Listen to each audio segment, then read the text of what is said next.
So a new indie game comes out. You're incredibly excited to get it. You purchase it on the eShop and you go and start the game and you notice that there is no ability to start a new game. Only continue the game, which is really weird because the game just came out. You've never played it before. You have no save data, and it doesn't make any sense. Why can't you start a new game? So you hit continue because, well, you want to play the game. You're then greeted by a creepy dungeon master who welcomes you back and says, "Oh, I think you've forgotten how to play. Let me teach you again." Again, being important. This is your journey on Inscryption. Knowing that this is someplace that you've been before, a game you've played before, something doesn't add up. This is a card game within another game. Which is, well, why we play indie games. Why we love the indie horror genre. Because it's not meta unless it's like super meta. And there's a game inside a game inside a game, which is somehow trapped inside your underwear drawer. That's just how we like these games now. And if you couldn't tell from the thumbnail and everything else, I am talking about the 2021 release,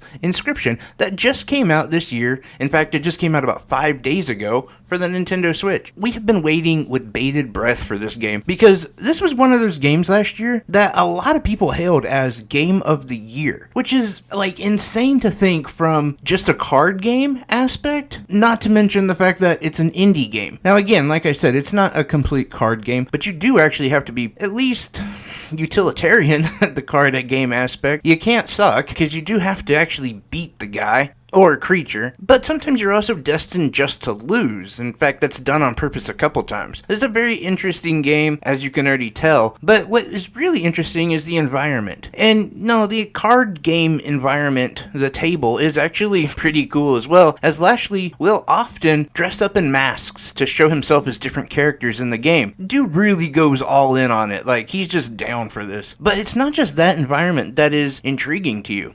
It's the cabin itself, and in fact, that is the only way to move forward with this game, as you will acquire a couple cards here and there that will give you hints. In fact, if you don't even get the hints, they'll actually just tell you, "Hey, stupid, do this." After following their gracious instructions, you're then prompted forward in the game in form of knowledge. You get to know more, you get to understand just a little bit more, because that's the whole point of this game, to figure out this mystery of, number one, what is this game? How have you played this game before? Why are you seemingly stuck inside of this cabin with this weird-ass dungeon master having to play this card game with cards that end up talking to you? Shout out to my boy Stoat. He's fucking awesome. And as you come across more information and you figure out other puzzles, you'll start to notice this correlation, not only between the cards in the game, but you in the game. You and what you've done to yourself in the game. And there are moments where you will do things to yourself that you wouldn't think you would do in a game. Namely, taking out your own eyeball.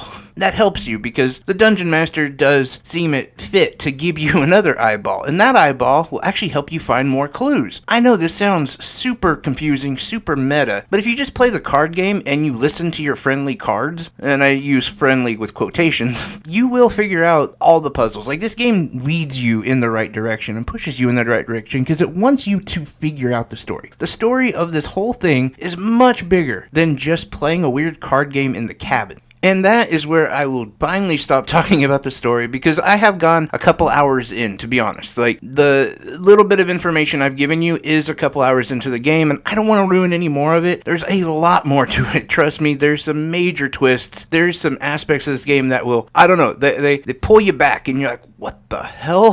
It is amazing. It's awesome. I love this game. There are very few, if any, negatives to this game, besides maybe difficulty at some points, but to be honest, there again, you're supposed to lose. You're supposed to die a couple times because you have to get these things called death cards, which are actually you. They'll take a picture of you. It's this whole thing. Again, furthermore, there's puzzles involved in that, so understand that it might sound confusing, but this is an amazing game, and I'm kind of bewildered by why there hasn't been other reviews on it. I haven't seen hardly anything on the Switch and Inscryption. Like, did people not know this game? Were people not excited about this? I mean, I'm taken back because I don't really even like horror games, and this is definitely a horror game. Like, this is creepy as F. I mean, it really does put itself out there, and like, in my opinion, it's creepier and scarier than like most games because of how meta it is. Because of some of the correlations between like your character and, how do I put this? And like quote unquote real life. I just find it to be very creepy. And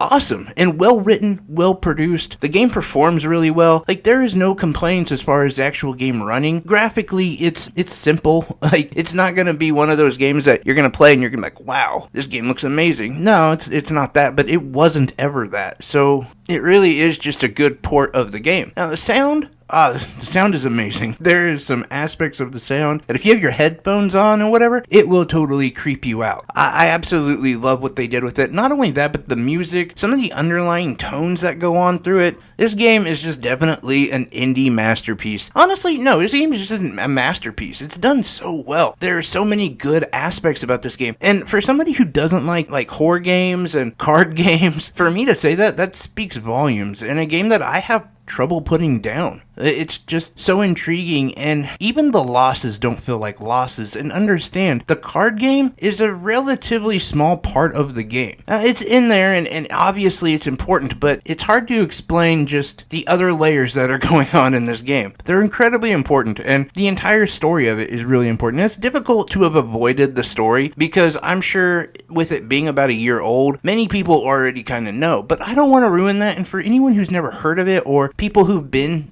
holding off on it, it's amazing. Like, the story, the twists, the turns. Hopefully you haven't looked into it. Hopefully you haven't seen too much in it. But anyway, I can't recommend this game enough, and especially for the price. It's been a few days, but I think I paid like $20 for it, which is a really good deal for this game. Anyway, that's my thoughts of Inscryption. I hope you guys check it out if you haven't. If you haven't heard of this game, let me know. Like, I'm kind of curious, what's the deal? Like, why there hasn't been more reviews on it for the Switch? Why this hasn't had any more hype? Has people just forgotten it, or have they already gotten enough of it, or what? Let me know. Anyway, I appreciate any and all comments down below. Like always, I'm wishing you guys health, wealth, and above all, I hope you're truly happy, because you make me happy. Take care, everyone.